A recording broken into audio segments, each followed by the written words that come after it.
कागज करूं पर गुरु गुण लिखा न जाए, प्यारे गुरु गुण लिखा न जाए। सारे तीर्थ धाम आपके चरणों में, हे गुरुदेव प्रणाम आपके चरणों में।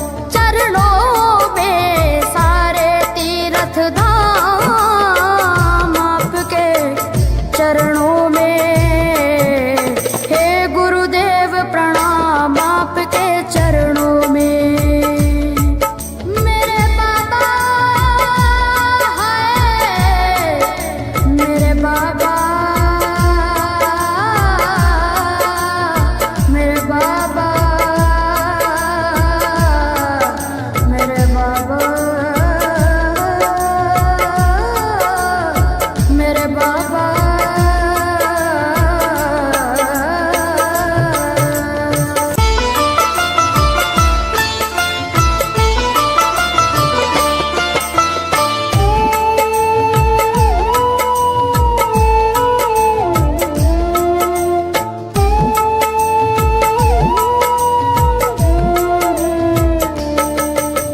सारे तीर्थ धाम आपके चरणों में, हे गुरुदेव प्रणाम आपके चरणों में। सारे तीर्थ धाम आपके चरणों में, हे गुरुदेव प्रणाम आपके चरणों में।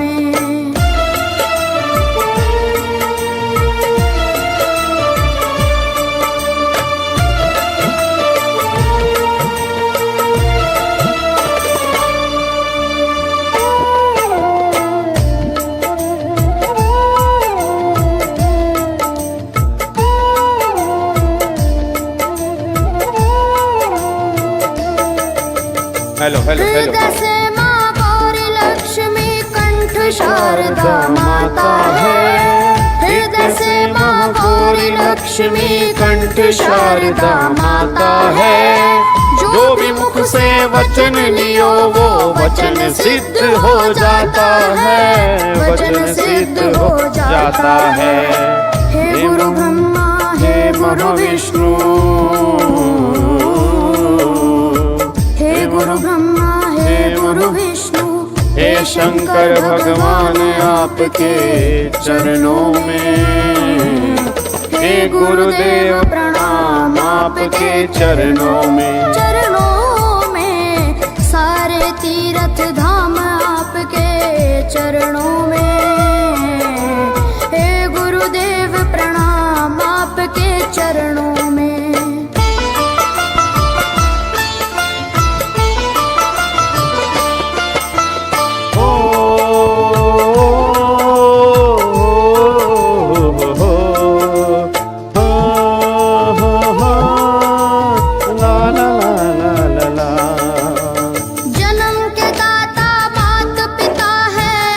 कर्म के दाता हैं, जन्म के दाता मात पिता हैं। आप कर्म के दाता हैं, आप सिखाते हैं वो ईश्वर से। आप ही भाग्य विधाता हैं, आप ही भाग्य विधाता हैं। दुखिया मन को रोगी तन को, दुखिया मन को रोगी तन को मिलता है आराम आपके चरणों में। हे गुरुदेव प्रणाम आपके चरणों में। चरणों में सारे तीर्थ धाम आपके चरणों में, हे गुरुदेव प्रणाम आपके चरणों में।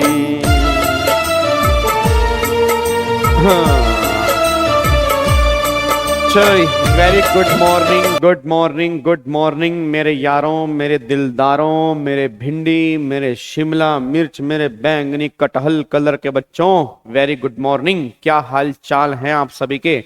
ओ बाला, ओ बाला, बाला बाला बाला बाला बाला, ओ बाला बाला बाला बाला का डाउट है, बाला का डाउट है।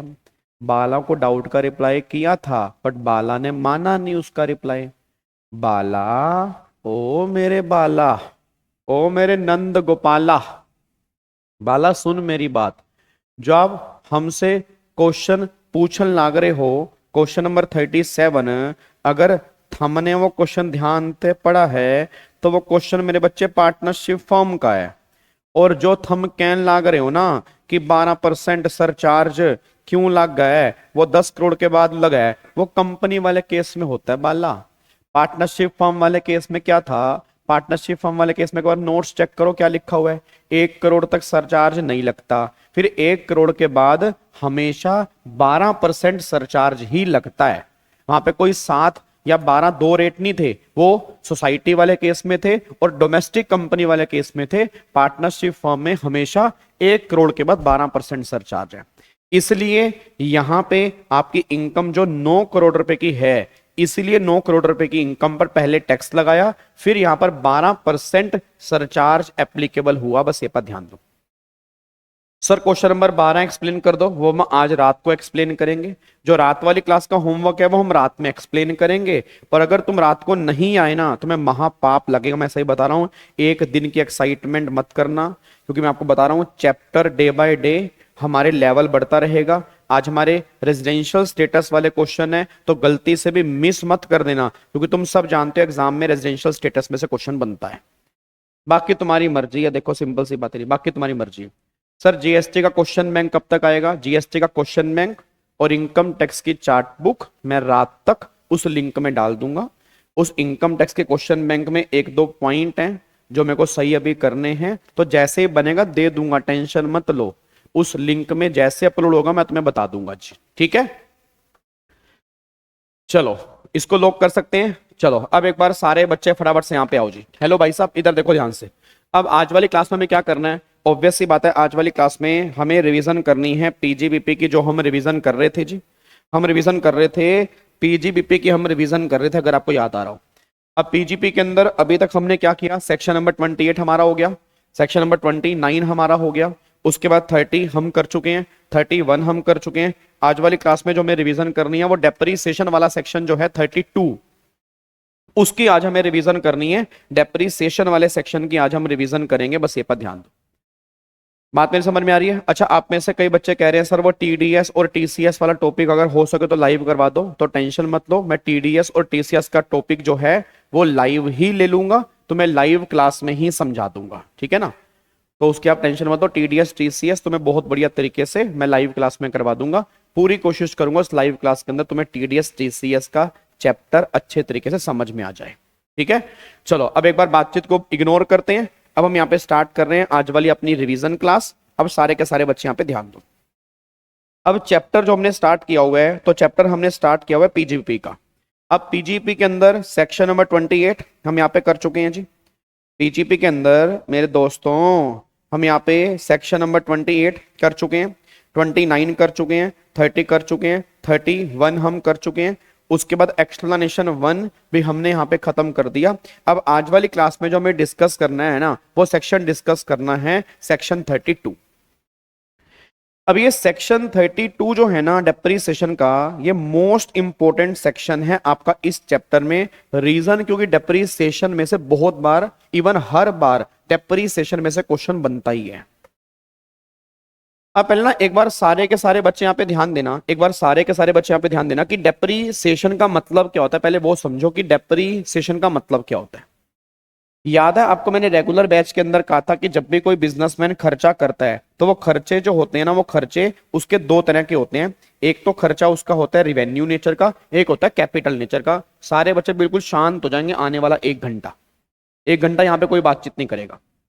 तो आपको मैंने कहा था जब भी कोई बिजनेसमैन खर्चा करता है तो खर्चा 2 तरह का होता है, या तो वो खर्चा होता है रिवेन्यू नेचर का और या वो खर्चा होता है कैपिटल नेचर का। अब गवर्नमेंट कह रही है अगर वो खर्चा रिवेन्यू नेचर का है तो वो 100% खर्चा हम उसके हाथ में अलाउड कर देंगे, कोई दिक्कत नहीं है। जितना भी खर्चा होगा P&L में डेबिट करेंगे, काम खत्म करेंगे।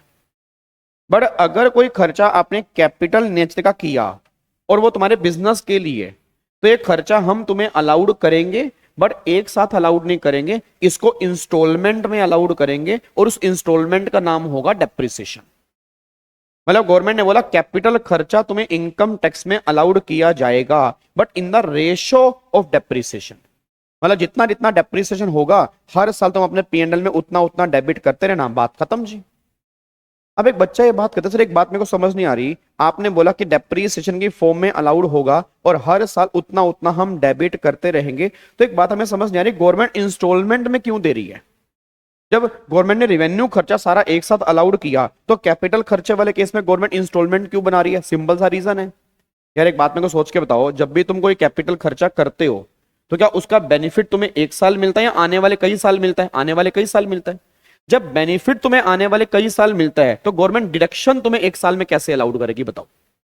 हेलो भाई साहब, ओए ओए इधर इधर एक बात मेरे को बता यार, मैं सामने कैमरा लेकर आया, ये कैमरा मेरा 2 लाख रुपए का है, अगर कैमरा मेरा 2 लाख रुपए का है तो क्या वो एक ही साल चलेगा? नहीं, आने वाले कई साल चलेगा। तो आने वाले कई साल चलेगा तो 2 लाख रुपए की डिडक्शन मुझे एक ही साल में क्यों मिलेगी? आने वाले कई साल के अंदर मिलेगी। फिर अगर मैं एसी लेकर आया तो एसी एक साल नहीं चलेगा, एसी आने वाले कई साल चलेगा, तो एसी की डिडक्शन जो है वो मुझे आने वाले कई साल मिलेगी। तो गवर्नमेंट कह रही कैपिटल खर्चा जो होता है वो लॉन्ग टर्म होता है, जब लॉन्ग टर्म होता है तो बेनिफिट भी आने वाले कई साल मिलता है, इसलिए जो कैपिटल खर्चा है वो इंस्टॉलमेंट में अलाउड करेंगे, उस इंस्टॉलमेंट का नाम होगा डेप्रिसिएशन।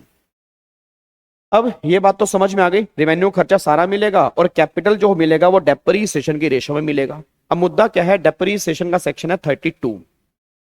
अब सेक्शन 32 डेप्रिसिएशन में ना 3 पॉइंट हैं, एक तो 32(1)(1) है, एक 32(1)(2) है और एक 32(1)(2)(a) है। अब ये सेक्शन 32(1)(1) किसका है? 32(1)(1) है इलेक्ट्रिसिटी कंपनी वाला, कि अगर कोई कंपनी इलेक्ट्रिसिटी कंपनी है तो इलेक्ट्रिसिटी कंपनी को हम ऑप्शन देंगे, या तो वो एसएलएम यूज कर ले या वो डब्ल्यूडीबी यूज कर ले, उन दोनों में से ऑप्शन है। मतलब वैसे तो हर कंपनी को डब्ल्यूडीबी फॉलो करना है, बट इलेक्ट्रिसिटी कंपनी को गवर्नमेंट ने ऑप्शन दिया एसएलएम और डब्ल्यूडीबी का। बट एक बात ध्यान देना, अगर electricity company SLM method use करती है तो उसको 32(1)(2)(a) के अंदर एडिशनल डेप्रिसिएशन नहीं मिलेगा, और अगर वो डब्ल्यूडीबी यूज करती है उस केस में एडिशनल मिल सकता है। तो एडिशनल सिर्फ उन्हीं को मिलता है जो नॉर्मल डेप्रिसिएशन निकालने के लिए डब्ल्यूडीबी मेथड फॉलो करते हैं, जो नॉर्मल निकालने के लिए एसएलएम फॉलो करते हैं उनको एडिशनल नहीं मिलता, बस ये पर ध्यान देना चाहिए। उसके बाद 32(1)(2) ये नॉर्मल डेप्रिसिएशन है, ये मेथड कौन सा है? डब्ल्यूडीबी। तो अगर आप नॉर्मल की बात करोगे तो इनको एडिशनल तो मिल ही जाएगा, बट एसएलएम वालों को एडिशनल नहीं मिलेगा, बस ये पर ध्यान दो। क्या बात मेरी समझ में आ रही है? अब सबसे पहले जो हम सेक्शन स्टार्ट करने जा रहे हैं वो 32(1)(2) नॉर्मल डेप्रिसिएशन, हम ये सेक्शन स्टार्ट करने जा रहे हैं। अब सारे बच्चे कान खोल के सुन लेना। हेलो भाई साहब, ओए इधर देखो ध्यान से, एक बार फटाफट से रिवीजन करवाता हूं तुम्हें। 32(1)(2) पहली बात है, ये नॉर्मल स्कीम डिफॉल्ट स्कीम दोनों के लिए मिलेगा।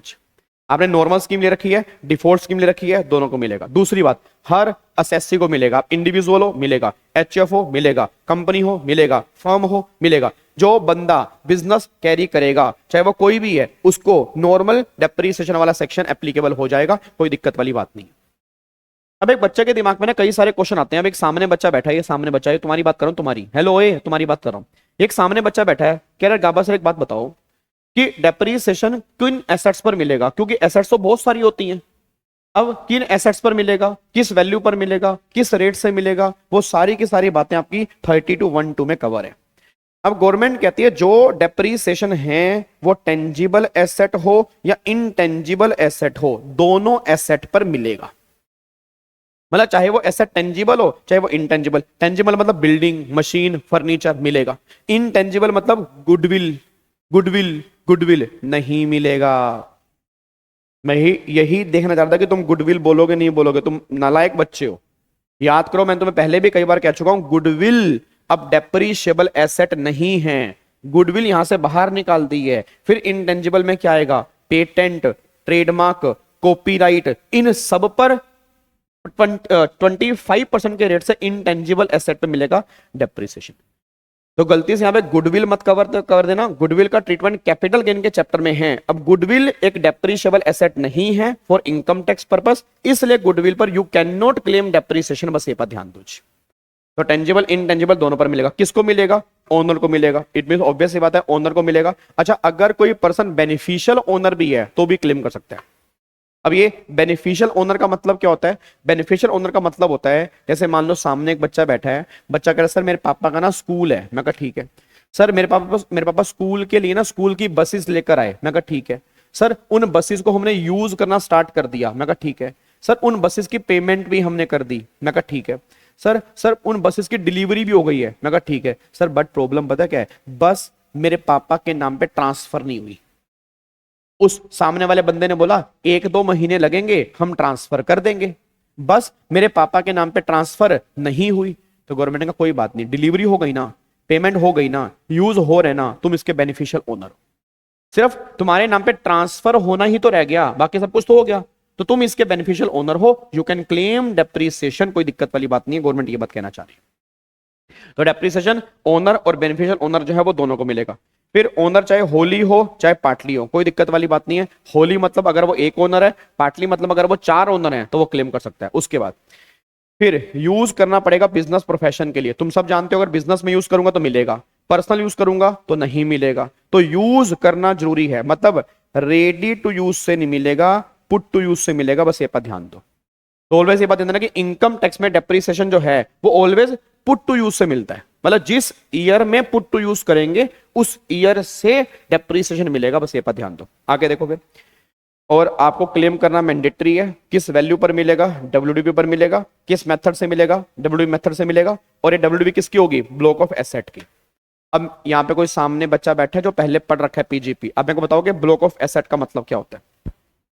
सारे बच्चे मुझे बताने की कोशिश करें ब्लॉक ऑफ एसेट का मतलब क्या होता है, बताओ जी। उसने बोला ब्लॉक ऑफ एसेट पर मिलेगा, मैं जानना चाहता हूं ब्लॉक ऑफ एसेट का मतलब क्या होता है, बस मेरे को ये बता दो जी। भाई उसने बोला ब्लॉक ऑफ एसेट पर मिलेगा, तो ब्लॉक ऑफ एसेट का मतलब क्या है, याद करो। ब्लॉक ऑफ एसेट का मतलब होता है group of asset. Block of asset का मतलब होता है ग्रुप ऑफ एसेट, और ग्रुप ऑफ एसेट का मतलब क्या है, सेम नेचर और सेम परसेंटेज का एक ग्रुप बन जाएगा। मतलब जितनी एसेट भी सेम नेचर की होंगी, जितनी एसेट भी सेम रेट की होंगी, उनका एक ग्रुप बनेगा।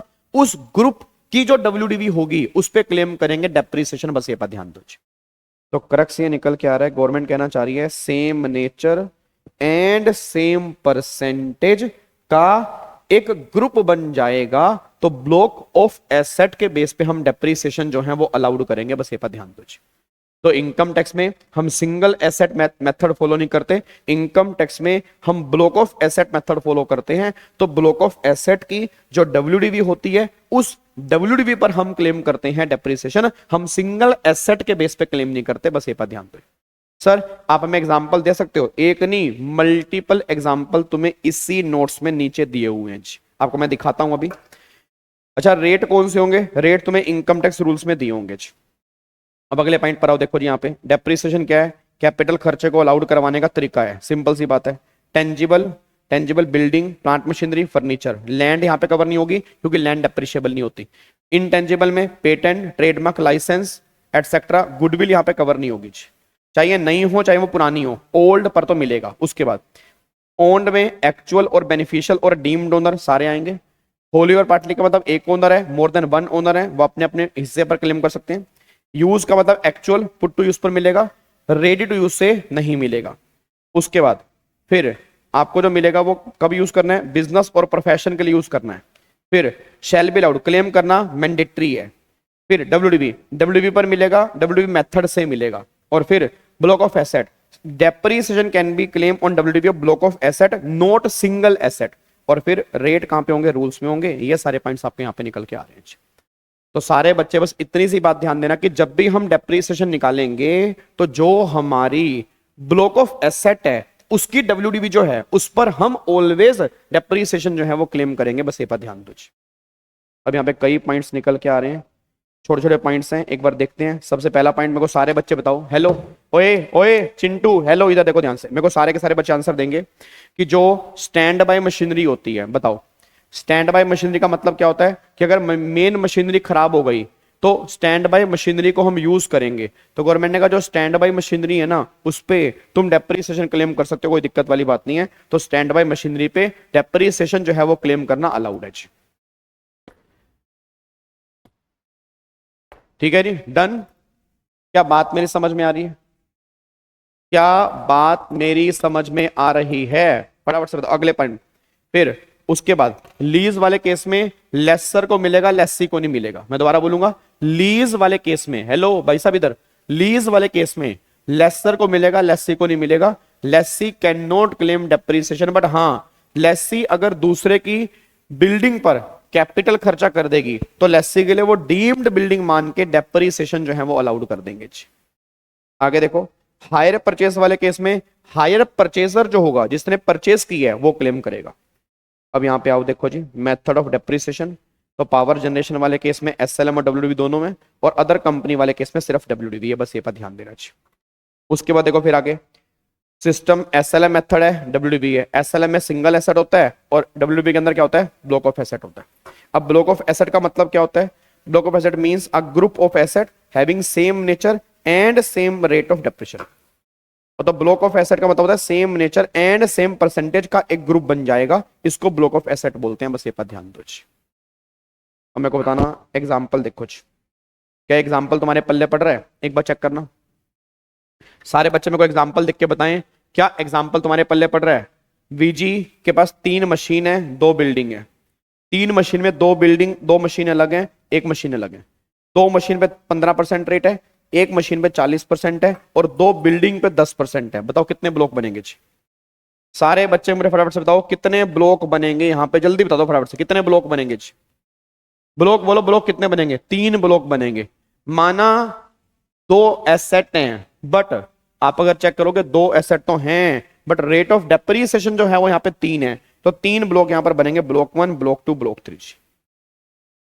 डन। उसके बाद अगले पॉइंट पर आऊं। अब वीजी के पास 2 मशीन है, 2 बिल्डिंग है, 2 फर्नीचर है, 1 इंटेंजिबल है। बताओ कितने ब्लॉक बनेंगे जी? सारे बच्चे फटाफट से बोल दो कितने ब्लॉक बनेंगे। 2 मशीन, 2 मान लो 1 बिल्डिंग है, 2 बिल्डिंग है, फिर 2 फर्नीचर है और 1 इंटेंजिबल है। कितने ब्लॉक बनेंगे? 1 2 3 4, आपके 4 ब्लॉक बनेंगे। 2 3 4, 4 ब्लॉक बनेंगे जी। सिंपल है। अगले पॉइंट पर आओ जी, अगला देखो यहाँ पे। अब यहाँ बताओ कितने ब्लॉक बनेंगे जी? नेक्स्ट एग्जाम्पल पढ़ो और फटाफट से बताओ कितने ब्लॉक बनेंगे जी। नेक्स्ट एग्जाम्पल पढ़ो और मुझे बताओ कितने ब्लॉक बनेंगे, जल्दी बोल दो। हाँ जी, कितने ब्लॉक बनेंगे इस केस में? बोलो बोलो बोलो बोलो, कितने ब्लॉक यहां पर बनेंगे जी? अगर आप चेक करोगे 4 मशीनरी है, 2 मशीनरी 15% वाली, 2 मशीनरी 40% वाली, 2 बिल्डिंग है, 1 10% वाली, 1 5% वाली, 2 फर्नीचर है, 1 10 वाला, 1 10 वाला, और 1 इंटेंजिबल है आपका 25। अब मेरे को बताओ इसका 1 ब्लॉक बनेगा या 2 बनेंगे? 2 ब्लॉक बनेंगे। तो आप सब जानते हो इसके तो बन गए 2 ब्लॉक, ठीक है, ये हो गए 2 ब्लॉक। यहां पर आपके भी 2 ब्लॉक बनेंगे, यहां पर आपका 1 ब्लॉक बनेगा, यहां पर आपका 1 ब्लॉक बनेगा, 2 2 4 और 1 5 और 1 6, 6 ब्लॉक ऑफ एसेट बनेंगे। बस ये पर ध्यान दो। अब मेरे को सारे बच्चे बताओ क्या पहले तुम्हें ब्लॉक ऑफ एसेट वाला पॉइंट समझ में आ गया? जल्दी बताओ, क्या तुम्हें ब्लॉक ऑफ एसेट वाला पॉइंट समझ में आ गया? तो मेरे को सारे बच्चे फटाफट से एक बार दोबारा से रिवाइज करवा दो, रिवीजन की भी रिवीजन करवा दो। बताओ ब्लॉक ऑफ एसेट का मतलब क्या है जी? बोलो बोलो बोलो बोलो, सारे बच्चे बोलो फटाफट से जी। ब्लॉक ऑफ एसेट का मतलब क्या है? तो ब्लॉक ऑफ एसेट का मतलब है सेम नेचर सेम परसेंटेज का एक ग्रुप बन जाएगा। सेम नेचर सेम परसेंटेज का एक ग्रुप बन जाएगा।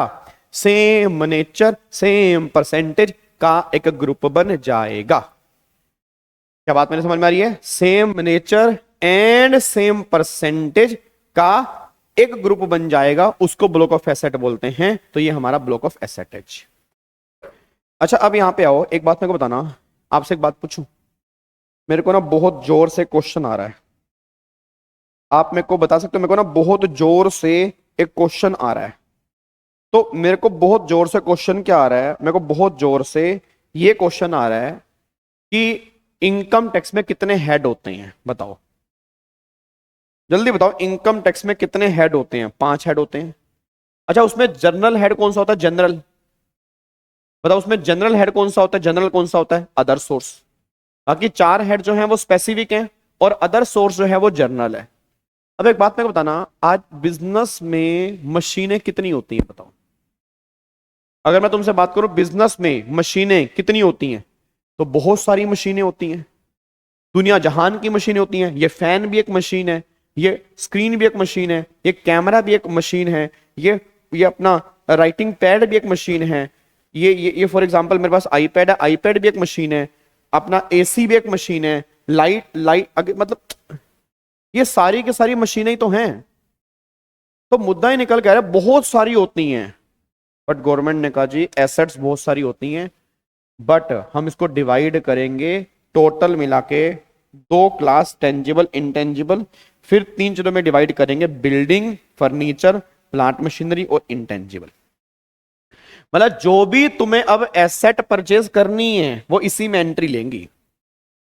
मतलब या तो बिल्डिंग में डाल देना, या तुम उसको फर्नीचर में डाल देना, या प्लांट मशीनरी में डाल देना, या इंटेंजिबल में डाल देना। इन चारों के अलावा कोई भी क्लास नहीं है। आपको जानकारी बताऊं, ये जो प्लांट मशीनरी वाला है ना, ये एक तरह का अदर सोर्स है।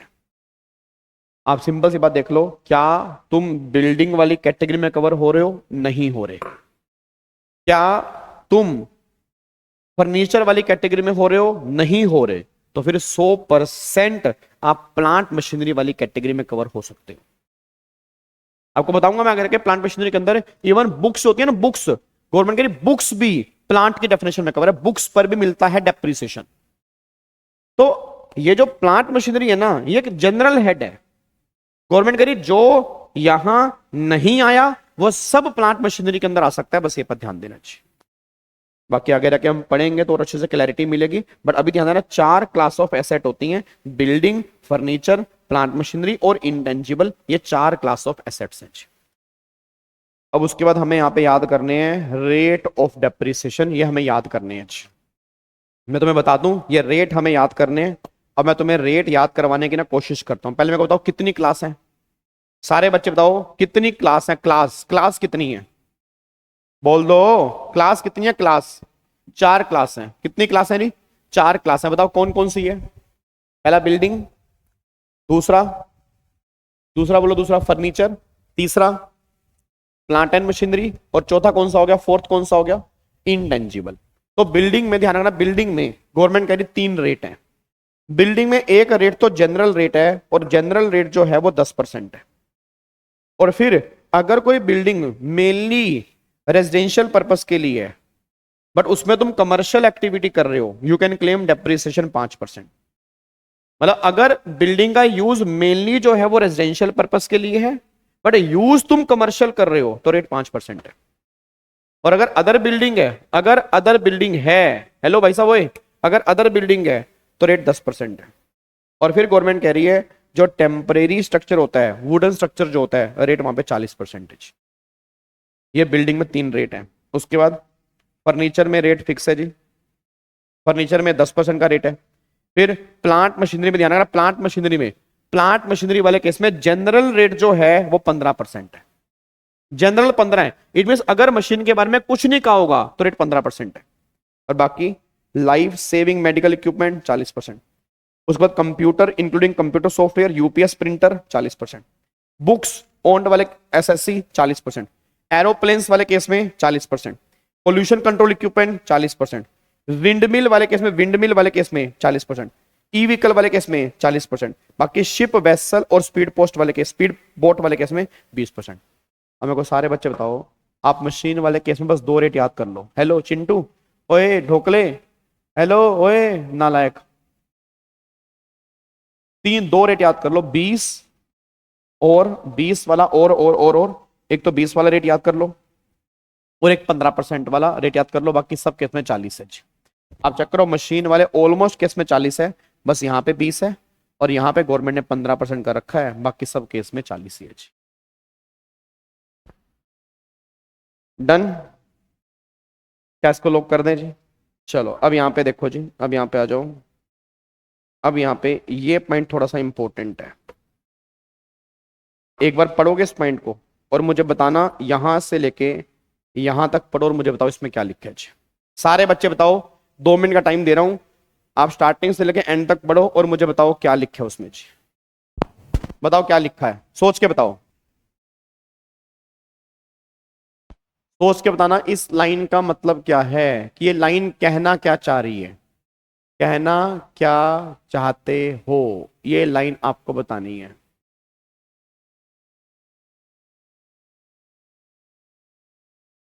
हाँ जी, जल्दी बोलो, फटाफट से कहना क्या चाहते हो। सर इस लाइन में यह बात कहना चाह रहा है कि जिस ईयर में आपने कोई मशीन परचेस की है, जिस ईयर में आपने कोई एसेट परचेस की है, अगर उसी सेम ईयर में यूज आपने लेस देन 180 डेज की है, तो डेप्रीसिएशन जो है फुल नहीं मिलेगा, हाफ मिलेगा। एक बार दोबारा बोलूंगा, आप गलत लिख रहे हो, आप गलत लिख रहे हो, आप गलत लिख रहे हो, आप गलत लिख रहे हो। चाहे सोचा तुमने सही है, बट लिख तुम गलत रहे हो। मैं दोबारा बोल रहा हूं, लिख तुम गलत रहे हो, मैं तुम्हें बता रहा हूं अभी। फिर सुनो गवर्नमेंट क्या कह रही है। गवर्नमेंट कह रही है कि जिस ईयर में आपने एसेट परचेज की है, उसी सेम ईयर में अगर यूज किया लेस देन 180 डेज के लिए, तो हाफ है, नहीं तो फुल है। नहीं तो फुल है, इसका मतलब क्या है? इसका मतलब यह है, एक बात मेरे को सोच के बताना, कि गवर्नमेंट कह रही है कि अगर मान लो मैंने एसेट परचेज की 2024 में, और अगर यूज भी मेरा 2024 में, और यूज लेस देन 180 डेज है, तो आपको हाफ मिलेगा जी। क्या मिलेगा आपको? हाफ मिलेगा। बट अगर गवर्नमेंट कह रही है अगर परचेज तुमने इस साल में की, यूज तुमने अगले साल में किया, अब अगर यूज अगले साल है, चाहे वो 50 दिन के लिए है तो भी फुल मिलेगा, चाहे वो 50 दिन के लिए है तो भी फुल मिलेगा। लेस देन 180 डेज वाला पॉइंट हमें सिर्फ तब देखना है अगर परचेज और यूज सेम ईयर में हो। ये बात तुम पेपर में भूल जाते हो, पेपर में गलती करके आते हो। मैं तुम्हें अभी बता रहा हूं, परचेज एंड यूज अगर सेम ईयर में है, तब तो लेस देन 180 डेज वाला पॉइंट हमारे काम का है, नहीं तो हमारे काम का नहीं है जी। पढ़ना, ये केसेस पढ़ना तुम्हें पल्ले पड़ रहे हैं। ये चारों केसेस पढ़ो और मेरे को थम्स अप का साइन दिखाओ अगर तुम्हें समझ में आ रहा है जी। ये लो, स्क्रीन पूरी कर देता हूं, ये पढ़ के मुझे बताओ कि क्या ये चारों केस तुम्हें समझ में आ रहे हैं।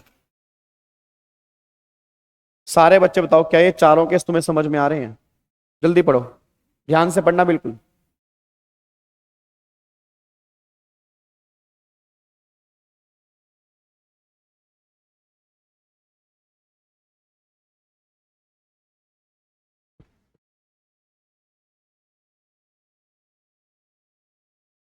हाँ जी, एक्विजिशन ईयर में हाफ और फुल दोनों हो सकते हैं, बट अदर ईयर में फुल। यस, बिल्कुल सही बात है। मेरे को ये चारों केस पढ़ के बताओ, तुम्हें पल्ले पड़ रहा है? चारों केस पढ़ के बताओ, क्या तुम्हें पल्ले पड़ रहा है?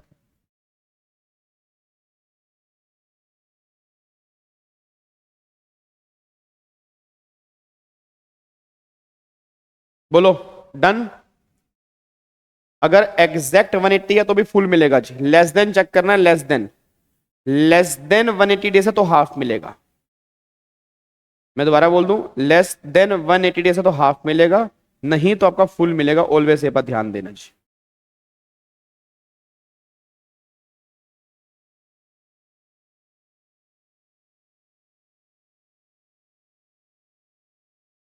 डन जी, लॉक कर दो इसको। चलो अब एक बार यहां पे देखो जी, सारे के सारे बच्चे जी। हेलो भाई साहब, ओए ओ चिंटू, ओए इधर। अब एक बार यहां पे देखो, अब यहां पे देखो जी। अब यहाँ पे एग्जाम्पल है, और सुनो ध्यान से। अब ये एग्जाम्पल तुमने करना है, ये तुम्हारा टेस्ट है, ये तुम्हारा टेस्ट है। तो एग्जाम्पल तुम्हें करना है, बट क्वेश्चन ध्यान से पढ़ लो। पहले क्वेश्चन ध्यान से पढ़ना, और मुझे वैल्यू निकाल के बतानी है। वैल्यू, रेट नहीं बताना, वैल्यू निकाल के बतानी है। मैं तुमसे कह रहा हूं, तुमसे सामने वैल्यू निकाल के बतानी है, रेट नहीं बताना। वैल्यू, वैल्यू देखो यहाँ पे।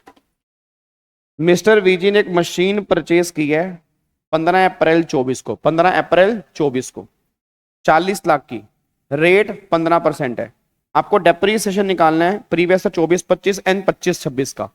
अगर पुट टू यूज जो है ऊपर वाली मशीन का, पहली बात तो सेम डेट पे है 15 अप्रैल 24 को, अगला 18 दिसंबर 24 को है, फिर 5 जून 25 को है, फिर 8 दिसंबर 25 को है। आपको मुझे बताना है कि भैया इन चारों केस में कितना कितना डेप्रीसिएशन 24-25 में और 25-26 के अंदर मिलेगा जी। बताओ एक बार। चार क्वेश्चन है आपके, और मैं दोबारा बोल रहा हूं, मेरे को वैल्यू निकाल के बताना, रेट मत बताना। मेरे को वैल्यू नहीं जाननी, रेट जानना है।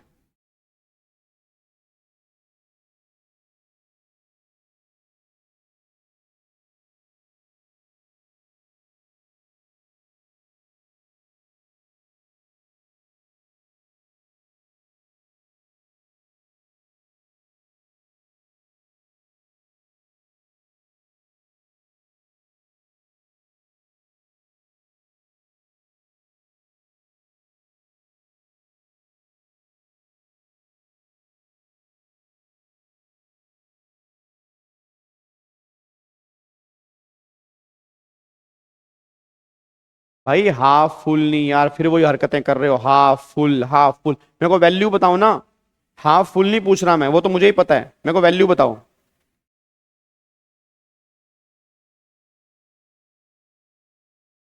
मेरे को वैल्यू बताओ, और ध्यान रखना 24-25 और 25-26 दोनों में, 24-25 और 25-26 दोनों में बतानी है मुझे।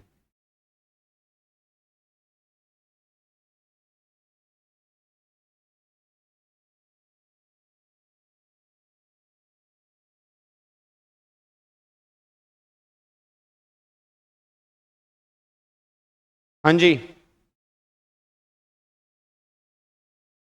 6 लाख और 6 लाख, 6 लाख और 6 लाख, 6 लाख और 5,10,000। और बताओ।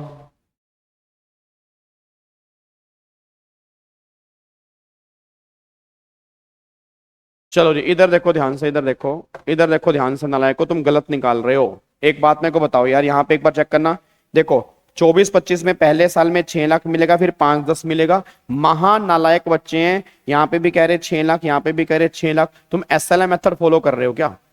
नहीं, तुम एसएलएम मेथड फॉलो कर रहे हो क्या? एक बात मेरे को बताओ, तुम एसएलएम मेथड फॉलो कर रहे हो क्या? हैं?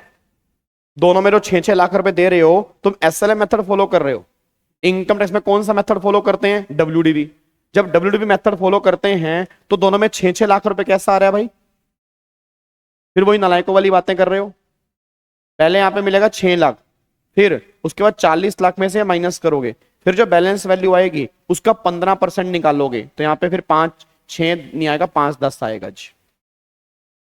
अगले पर आओ, अगले पे देखो जी, यहाँ पे आ रहा है 3 लाख रुपए, अगले में आ रहा है 5,55,000 रुपए। अब यहाँ 3 लाख क्यों आ रहा है? 7.5% है, तो आपने इसको माइनस कर दिया, फिर जो बैलेंस वैल्यू बचे उसका 15% आ गया, 5,55,000। फिर 5 जून 25 में, तो 24-25 में तो नील होगा क्योंकि यूज आपने किया ही नहीं है, और 25-26 के अंदर फुल मिलेगा। ऐसे अगले में, अब यहाँ पे यूज है 18 दिसंबर को, अब 24-25 में तो नहीं है, 25-26 में यूज किया। अच्छा 25-26 में यूज किया लेस देन 180 डेज के लिए, बट हाफ नहीं मिलेगा, हाफ नहीं मिलेगा क्योंकि परचेज और यूज अगले साल में है। तो जिस ईयर में यूज है चाहे लेस देन 180 हो तो भी आपको फुली मिलेगा। यहाँ पे 0.5% वाली रिस्ट्रिक्शन जो है वो एप्लीकेबल नहीं होगी, बस ये पर ध्यान दो। अब बताओ क्या बात मेरी समझ में आ रही है? क्या आपको बात मेरी समझ में आ रही है तो बताओ। और एक बात और कान खोल के सुन लो, अब जो मैं तुम्हें सारे प्रोविजन करा रहा हूं ना, तो कल वाली क्लास में, जब हमारी कल क्लास होगी, अपना रिवीजन क्लास जब कल होगी, तो कल मैं तुम्हें डेप्रिसिएशन के सारे क्वेश्चन कराऊंगा जी। कल वाली क्लास पूरी डिवोटेड है सिर्फ और सिर्फ हमारी क्वेश्चंस के ऊपर, और कुछ हम और प्रोविजन करेंगे क्योंकि इसमें से कंफर्म डेप्रिसिएशन में से क्वेश्चन बनता है जी। अब सुनो, यहाँ पे अगला पॉइंट जो हम यहाँ पे रिवाइज करने जा रहे हैं, अगला पॉइंट हमारा आ रहा है एडिशनल डेप्रिसिएशन। अब सुना ध्यान से, मैं कहना क्या चाह रहा हूं। सर नहीं समझा, क्या नहीं समझा? नालायक, डब्ल्यूडीबी मेथड ही तो है। अब डब्ल्यूडीबी मेथड में क्या नहीं समझे बताओ? एक बात मेरे को बताओ, पहले साल में 3 लाख है, तो फिर 40 लाख में से 3 लाख माइनस करके 37 लाख जो बचा उसका 15% निकालोगे। यही तो करते हो डब्ल्यूडीबी में, एसएलएम में नहीं करते, ही है डब्ल्यूडीबी में तो यही करते हैं। और ऐसे यहाँ पे एक बार बताओ, एक बार एक बच्चा कह रहा है सर केस नंबर 4, इधर आओ, त्रिशूल कहाँ, इधर आ, इधर आओ, आ गया आ गया आ गया आ गया। एक बात मेरे को बताना, 8 दिसंबर 25 को यूज किया, तुमने परचेस कब की थी? तुमने परचेस की थी यहाँ पे 15 अप्रैल 24 को। अब मेरे को सारे के सारे बच्चे बताओ, 15 अप्रैल 24 को तुमने परचेस की थी, तो 24-25 में तुमने कोई यूज नहीं किया, तो इस साल तो मिलेगी नहीं। अगले साल उसने यूज किया, और यूज किया लेस देन 180 डेज के लिए, यूज किया लेस देन 180 डेज के लिए। तो बट गवर्नमेंट कह रही परचेज यहां है, यूज अगले साल है, तो वो लेस देन 180 डेज वाला पॉइंट यहां पे लगेगा ही नहीं। तो इवन अगर आपने यहां एक दिन भी यूज किया होता तो भी फुल डेप्रिसिएशन ही मिलता। तो जो वैल्यू निकल के आ रही है उस वैल्यू का पूरा रेट यहां पे लगेगा, वो ये बात कहना चाह रहे हैं बस।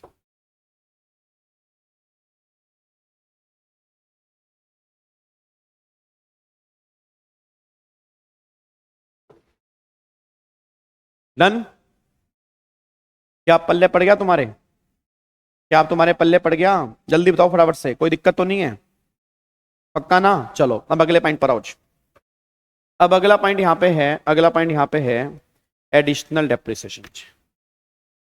और मेरा पूरी क्लास का क्वेश्चन है एडिशनल डेप्रिसिएशन। नाम से क्या लग रहा है? एडिशनल मतलब क्या? या तो नॉर्मल या एडिशनल या नॉर्मल के अलावा एडिशनल। बताना एक बार जी मुझे, सारे बच्चे बताओ, एडिशनल डेप्रिसिएशन मतलब क्या? नॉर्मल, एडिशनल, दोनों में से कोई भी एक, या in addition to normal? In addition to normal मतलब गवर्नमेंट करी जो नॉर्मल डेप्रिसिएशन है उसके साथ में हम तुम्हें एडिशनल डेप्रिसिएशन भी देंगे, बट हर केस में नहीं, हर केस में नहीं देंगे। कुछ कंडीशन है हमारी, अगर वो कंडीशन सेटिस्फाइड करोगे तो हम 20% का एडिशनल डेप्रिसिएशन अलाउड करेंगे। अगर वो कंडीशन सेटिस्फाइड नहीं करोगे हम तुम्हें एडिशनल डेप्रिसिएशन नहीं देंगे। अब क्या कंडीशन है? देखो कंडीशन देखो, पहली बात, एडिशनल डेप्रिसिएशन जो है वो नई एसेट पर मिलेगा, पुरानी पर नहीं मिलेगा, सेकंड हैंड पे नहीं मिलेगा। दूसरी बात, जो नई एसेट लेनी है वो न्यू प्लांट एंड मशीनरी लेनी है। अगर आपने नई प्लांट एंड मशीनरी ली होगी तो एडिशनल मिलेगा, पुरानी प्लांट मशीनरी पर नहीं मिलेगा। और तीसरी बात, जो नई प्लांट एंड मशीनरी है उसको मैन्युफैक्चरिंग पर्पस में यूज करोगे तो एडिशनल मिलेगा, मैन्युफैक्चरिंग पर्पस में यूज नहीं करोगे तो एडिशनल नहीं मिलेगा। और अगर यूज आपने लेस देन 180 डेज किया तो हाफ मिलेगा, हाफ मतलब 10% मिलेगा, बचा हुआ हाफ 10% आप अगली बार भी क्लेम कर सकते हो। फिर एडिशनल डेप्रिसिएशन सिर्फ नॉर्मल स्कीम वालों को मिलेगा, डिफॉल्ट स्कीम वालों को नहीं मिलेगा। डिफॉल्ट स्कीम में सिर्फ नॉर्मल मिलता है, एडिशनल नहीं मिलता। और फिर एडिशनल डेप्रिसिएशन जो है वो एक्चुअल कॉस्ट पर मिलेगा, डब्ल्यूडीवी पर नहीं मिलेगा। मतलब जो तुम्हारी एक्चुअल कॉस्ट है ना, एक्चुअल कॉस्ट जो है उस पे तुम एडिशनल क्लेम करोगे, तुम डब्ल्यूडीवी पे एडिशनल क्लेम नहीं करोगे। अब यहां पे एक बार देख लो फटाफट से, additional is allowed only to assessee who exercise the option shifting out of default scheme. मतलब नॉर्मल में मिलेगा, डिफॉल्ट में नहीं मिलेगा। आगे एलिजिबल कौन है? सारे एसेसी। एलिजिबल एसेट क्या है? नई प्लांट मशीनरी एक्सेप्ट शिप्स और एयरक्राफ्ट, मतलब शिप्स और एयरक्राफ्ट वाले केस में एडिशनल नहीं मिलेगा। आगे देखो, नई प्लांट मशीनरी आपने किसी भी एरिया में ली हो, रेट जो है वो 20% है, और आपने यूज अगर लेस देन 180 किया तो आपको हाफ मिलेगा, बचा हुआ हाफ आप अगली बार भी क्लेम कर सकते हो जी। उसके बाद नेक्स्ट पॉइंट क्या निकल के आ रहा है? नेक्स्ट पॉइंट कह रहा है अब जो रेट है वो किस पे लगेगा? रेट एप्लीकेबल होगा एक्चुअल कॉस्ट पे, डब्ल्यूडीवी पे नहीं, एक्चुअल कॉस्ट पे लगेगा जी। और फिर पर्पस क्या हो? मैन्युफैक्चरिंग और प्रोडक्शन ऑफ एनी आर्टिकल और थिंग। और अगर पावर जनरेशन वाला बिजनेस है तो भी तुम एडिशनल क्लेम कर सकते हो, बट पावर जनरेशन वाले केस में एडिशनल तब मिलेगा अगर आपने पावर जनरेशन के लिए नॉर्मल के टाइम पर डब्ल्यूडीवी लिया होगा। अगर नॉर्मल के टाइम पर एसएलएम लिया होगा तब नहीं मिलेगा, बस ये पर ध्यान दीजिए। सर 10% लिया, 10 बच गया, अगले साल डिफॉल्ट ले ली तो नहीं मिलेगा जी, बेकार हो जाएगा। ये जो आप क्वेश्चन पूछ रहे हो रांगा साहब, तो रांगा जी और मेरे रांगा, ये मैंने सारे केस बना रखे हैं जो तुम मुझसे क्वेश्चन पूछ रहे हो ना, ये वाले देखो। आपने अगर यहाँ ऑप्शनल ली है, यहाँ ऑप्शनल ली है तो मिलेगा, यहाँ ऑप्शनल है, यहाँ डिफॉल्ट है, यहाँ मिलेगा, यहाँ नहीं मिलेगा, यहाँ डिफॉल्ट है, यहाँ ऑप्शनल है तो मिलेगा ही नहीं, यहाँ डिफॉल्ट है, यहाँ भी डिफॉल्ट है तो गवर्नमेंट ने कहा फिर भी नहीं मिलेगा, बात खत्म जी। ठीक है, ये पॉइंट मैंने आगे लिखे हुए हैं। अच्छा अब यहाँ पे एक बार ध्यान देना, अब एडिशनल डेप्रिसिएशन किस किस पर नहीं मिलेगा? पहली बात, गवर्नमेंट कह रही है सेकंड हैंड मशीन पे एडिशनल नहीं मिलेगा, वो तो ऑब्वियस सी बात है। आपको मैंने बोला नई मशीन पे मिलेगा तो सेकंड हैंड पे नहीं मिलेगा। उसके बाद जो प्लांट मशीनरी ऑफिस प्रिवाइस में यूज करोगे तो एडिशनल नहीं मिलेगा। फिर जो ऑफिस एम्प्लायंस होते हैं, जैसे मतलब लैपटॉप हो गया, आपका कंप्यूटर हो गया, मोबाइल हो गया, ये सारे ऑफिस की चीजें हैं, इन पर एडिशनल नहीं मिलेगा। एडिशनल मिलेगा मशीन पर जो मैन्युफैक्चरिंग पर्पस में यूज हो रही है जी। रोड ट्रांसपोर्ट व्हीकल पे नहीं मिलेगा, एक्टिवा, बाइक, इस पे एडिशनल नहीं मिलेगा जी। फिर अगर कोई प्लांट मशीनरी की 100% कॉस्ट पहले अलाउड हो चुकी है तो एडिशनल नहीं मिलेगा। मेरे को बताओगे? हेलो ओए ओए भाई साहब, हेलो ओए ओए इधर इधर, हेलो ओए भाई साहब इधर, एक बात मेरे को बताओगे? जो एडिशनल वो कहना चाह रहे हैं, अगर मेरे को पहली कॉस्ट अलाउड हो चुकी है, याद करो सेक्शन 35, याद है 35 साइंटिफिक रिसर्च वाला, अगर हम कैपिटल खर्चा करते हैं साइंटिफिक रिसर्च में तो सारी कॉस्ट हमें अलाउड हो जाती है। जब सारी कॉस्ट आपको 35 में अलाउड हो चुकी है तो एडिशनल क्यों मिलेगा बताओ? तो वही कहना चाह रहा है, अगर 100% कॉस्ट तुम्हें पहले अलाउड हो चुकी है तो हम तुम्हें एडिशनल डेप्रिसिएशन जो है वो नहीं देंगे जी। फिर एक होता है fork lift truck. Fork lift truck जो फैक्ट्री में यूज हो रहे हैं उस पर एडिशनल मिलेगा। अब ये फोर्क लिफ्ट ट्रक क्या होते हैं? फोर्क लिफ्ट ट्रक का मतलब होता है जो अब बड़ी बड़ी क्रेन सी होती है ना, जो मशीनरी उठाने के काम आती हैं, ये बात उनकी हो रही है। जो बड़ी बड़ी क्रेन होती हैं, जो बड़ी बड़ी गाड़ियां से होती हैं, जो मशीनरी उठाने में काम आती है, ये फोर्क लिफ्ट की बात उसकी हो रही है। उस पे तुम एडिशनल क्लेम कर सकते हो क्योंकि वो नॉर्मली फैक्ट्री में ही यूज होती है। हाँ 35AD हो गया या 3514 हो गया तो उसमें आता है सारा जी। अब आगे देखो, अगर आपने लेस देन यूज किया तो 10 मिलेगा, फिर बैलेंस 10 जो है वो अगली बार मिलेगा। ऑब्वियस बात है अगली बार तब मिलेगा अगर आपने ऑप्शनल स्कीम ले रखी है, तभी एडिशनल स्कीम वालों को नहीं मिलेगा। उसके बाद यहां पे आ जाओ जी, अब ये पॉइंट मैंने आपको बता दिया। अब यहां पे आ जाओ, सुनो ध्यान से मैं कहना क्या चाह रहा हूं। इस पॉइंट को इग्नोर करके अब मैं आपसे एक क्वेश्चन पूछना चाहता हूं जी। सारे के सारे बच्चे, हेलो भाई साहब इधर देखो ध्यान से। ओए ओ चिंटू इधर, मेरे को क्वेश्चन का आंसर देना सारे के सारे बच्चे। आपने एक मशीन परचेज की, आपने एक मशीन परचेज की जी, आपने एक मशीन परचेज की है, आपने एक मशीन परचेज की है।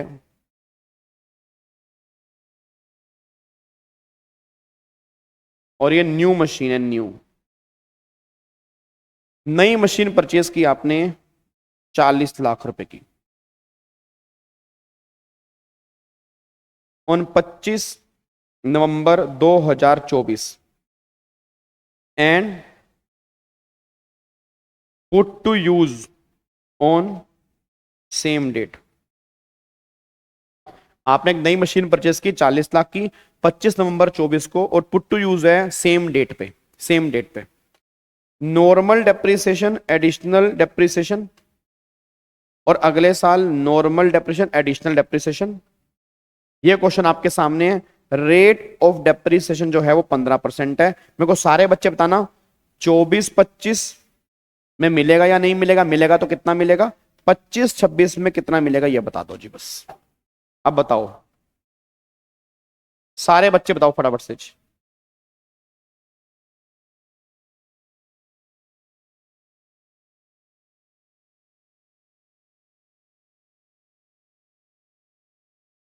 बोलो जी।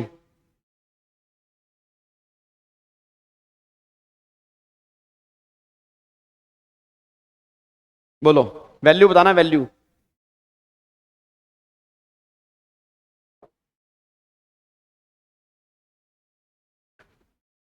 मेरे को वैल्यू बताना जी, वैल्यू।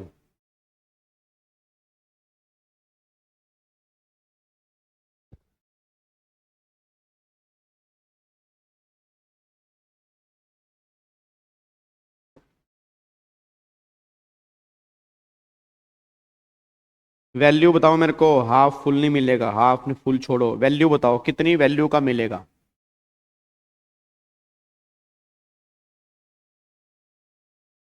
हाँ मैन्युफैक्चरिंग के लिए, ऑब्वियस सी बात है, मैन्युफैक्चरिंग के लिए यूज जो है वो मैन्युफैक्चरिंग पर्पस के लिए है जी। बोलो भाई।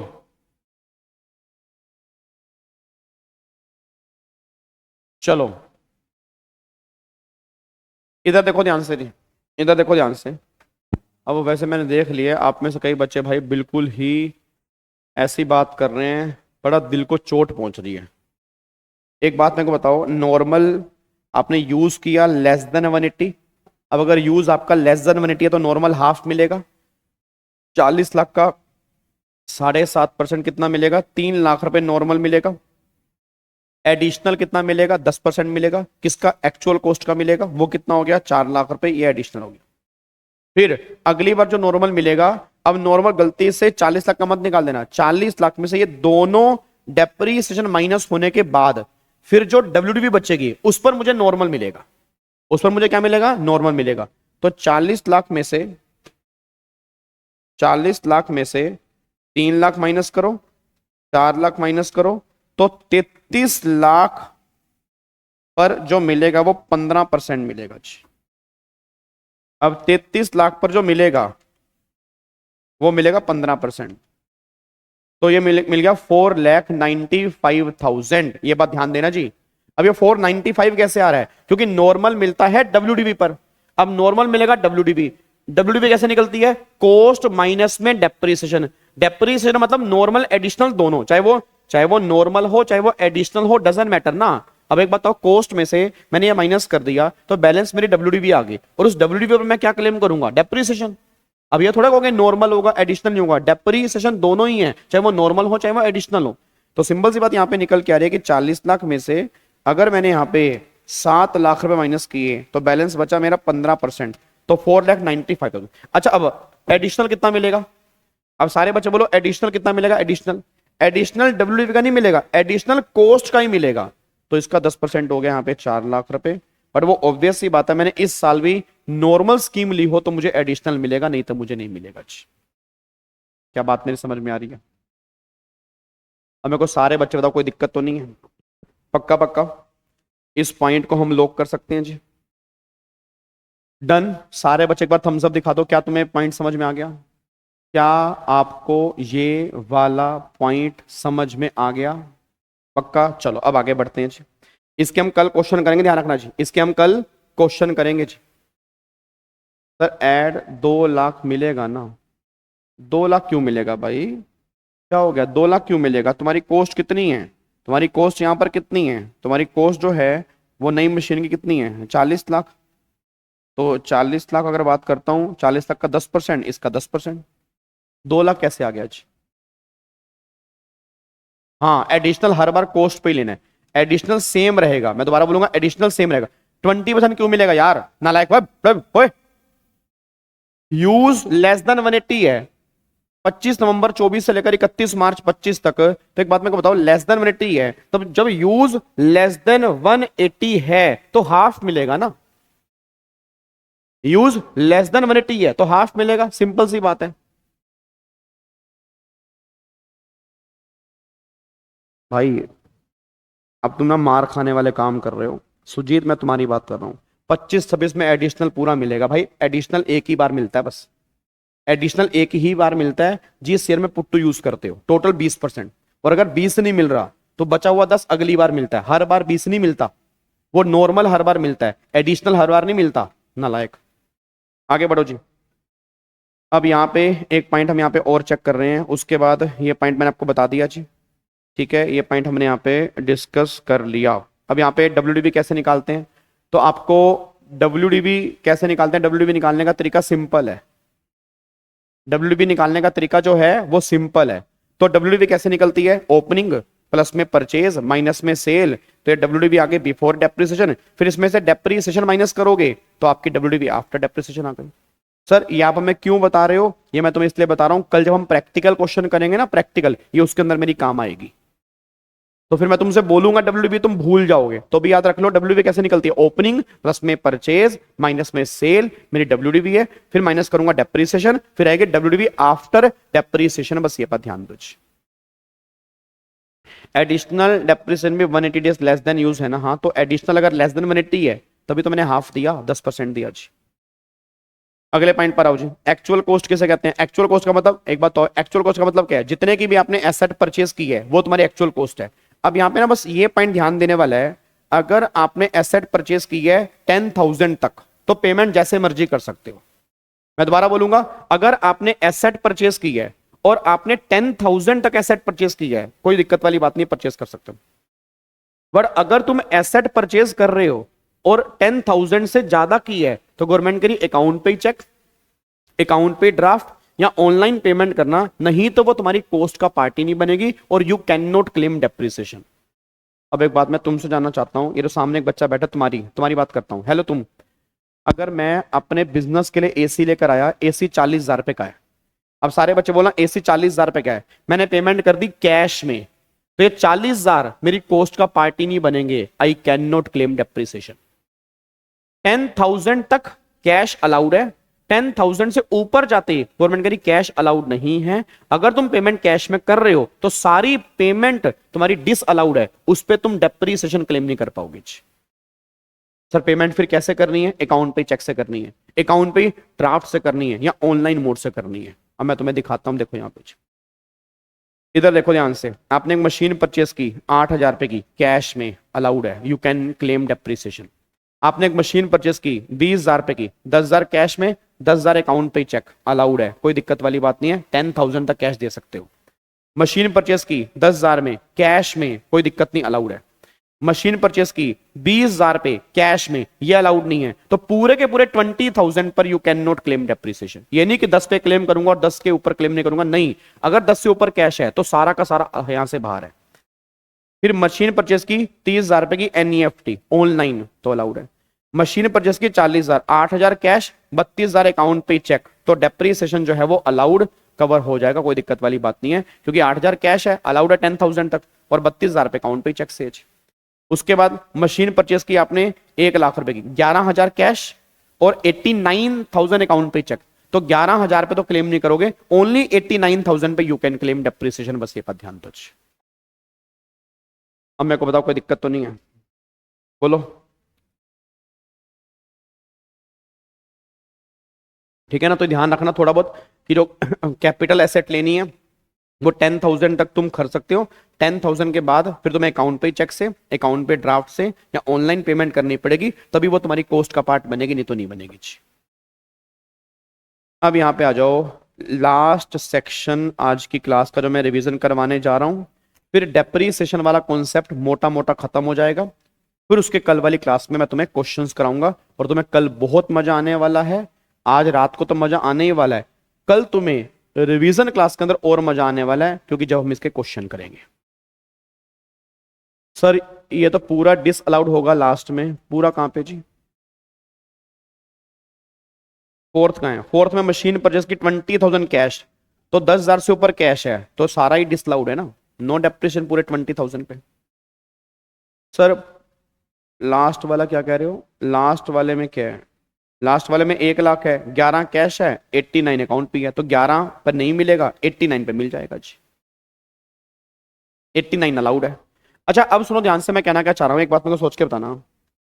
आप इनकम टैक्स में डेप्रिसिएशन जो क्लेम करते हैं, क्या वो सिंगल एसेट पे करते हैं या ब्लॉक ऑफ एसेट पे करते हैं, बस मेरे को ये बता दो जी। लास्ट कॉन्सेप्ट हम रिवाइज करने जा रहे हैं आज की रिवीजन क्लास का, मेरे को बताओ, इनकम टैक्स में डेप्रिसिएशन आप क्लेम करते हैं सिंगल एसेट पे क्लेम करते हैं या ब्लॉक ऑफ एसेट पे? ब्लॉक ऑफ एसेट पे।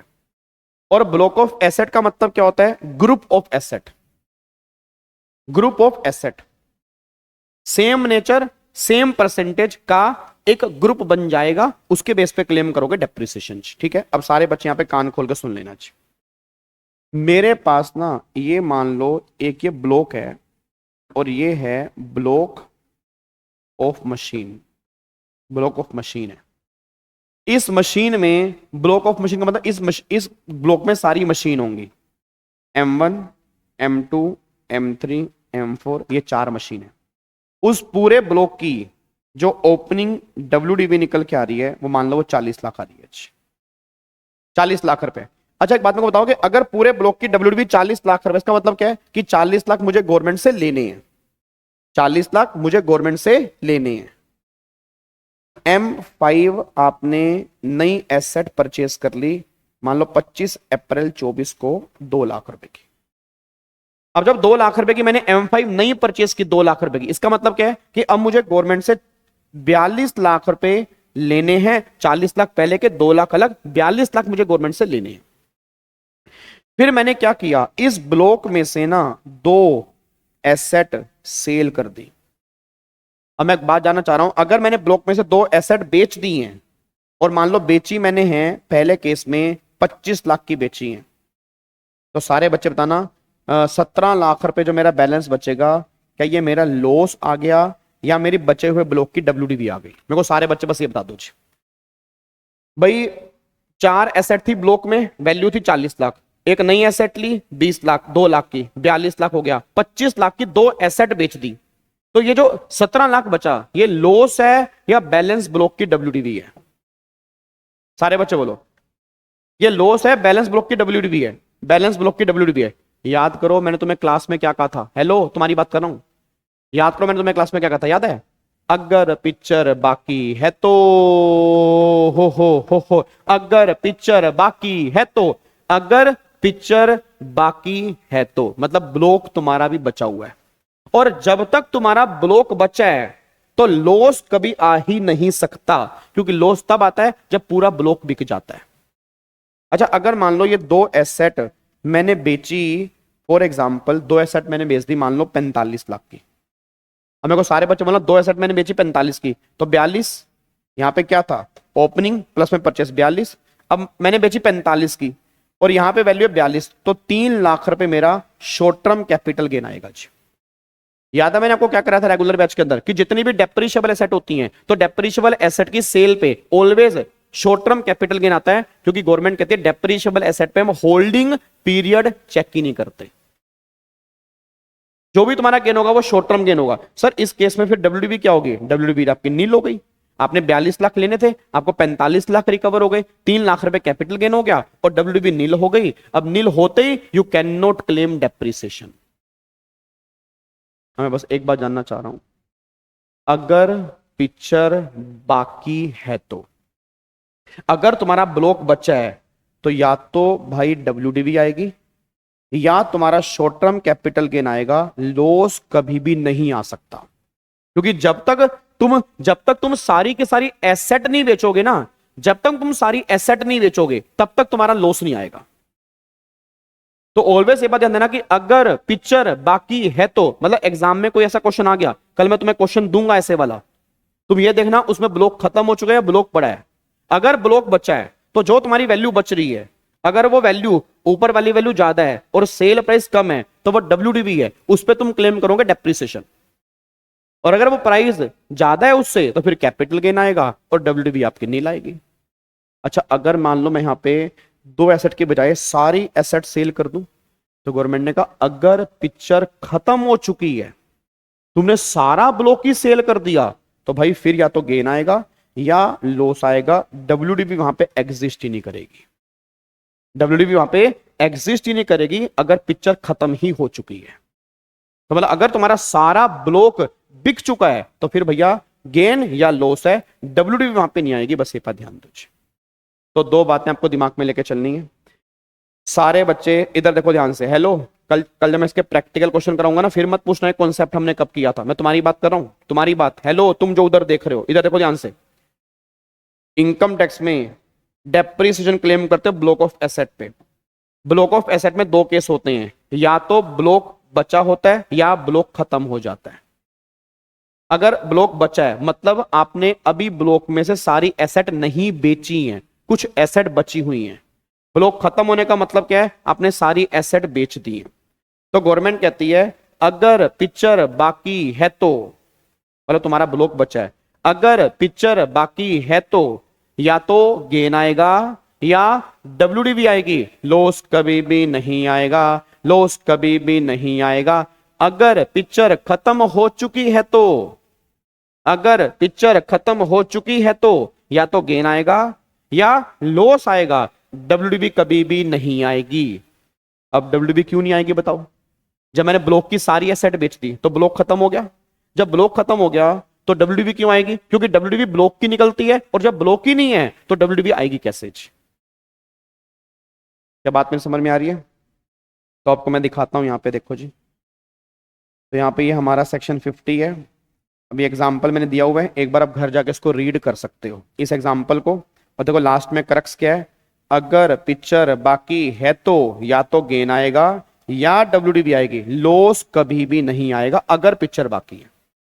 और अगर आपने पूरा ब्लॉक खत्म कर दिया, ब्लॉक सीज टू एग्जिस्ट, खत्म हो गया, या तो गेन आएगा या लॉस आएगा, डब्ल्यूडीबी कभी भी नहीं आएगी, बस ये पर ध्यान दो। तो क्वेश्चन बहुत ध्यान से पढ़ना कि एसेट को बेचने के बाद तुम्हारा ब्लॉक अभी बचा है या ब्लॉक तुम्हारा खत्म हो चुका है। क्या बात मेरी समझ में आ रही है? पक्का पक्का। तो यहां तक एक बार आपने रिवाइज करके आना है सारा का सारा दोबारा से, और कल इसके हम क्वेश्चन करेंगे। नोट्स तुम्हारे पास है ही है, उसके आगे की भी एक बार फटाफट से रिवीजन गो थ्रू कर लेना। तो होपफुली कल या परसों वाली क्लास में हम पीजीबीपी जो है पूरा खत्म करेंगे, पूरा पैक करेंगे। क्या बात मेरे समझ में आ रही है? अब हम मिल रहे हैं आज रात को। आपको बोल रहा हूं, आपके बहुत सारे दोस्त होंगे जो अभी हवा में घूम रहे होंगे, माना उन्होंने कोचिंग कहीं से भी ली है, आप उनको बस ये बोल देना, भाई शाम को 1 घंटा मेरे कहने से आके बैठ जा, बस इतनी तो बात मानते होंगे ना, तभी तभी तो तुम्हारी दोस्ती है ना, इतनी तो दोस्ती होगी ना कि वो तुम्हारी बात मानते होंगे। तो बस 25 दिन लगातार आप मेरे को 1 घंटा दे दो, मैं आपका रिजल्ट, मैं क्या बदलूंगा, भगवान से मतलब कहते हैं ना, वो कहते हैं भगवान से फरियाद करता हूं, भगवान से मांगता हूं कि तुम्हारा रिजल्ट 100% बदलेगा अगर 25 दिन आप लगातार रात वाले सेशन देख लोगे जी। ठीक है, चलो अब सारे बच्चे इसको लाइक करके जाएंगे, सारे बच्चे बहुत बढ़िया बढ़िया कमेंट करके जाएंगे, शेयर करेंगे इस वीडियो को हर बच्चे के साथ। थैंक यू सो मच, जय हिंद, god bless you, bye bye, take care, love you all, bye bye.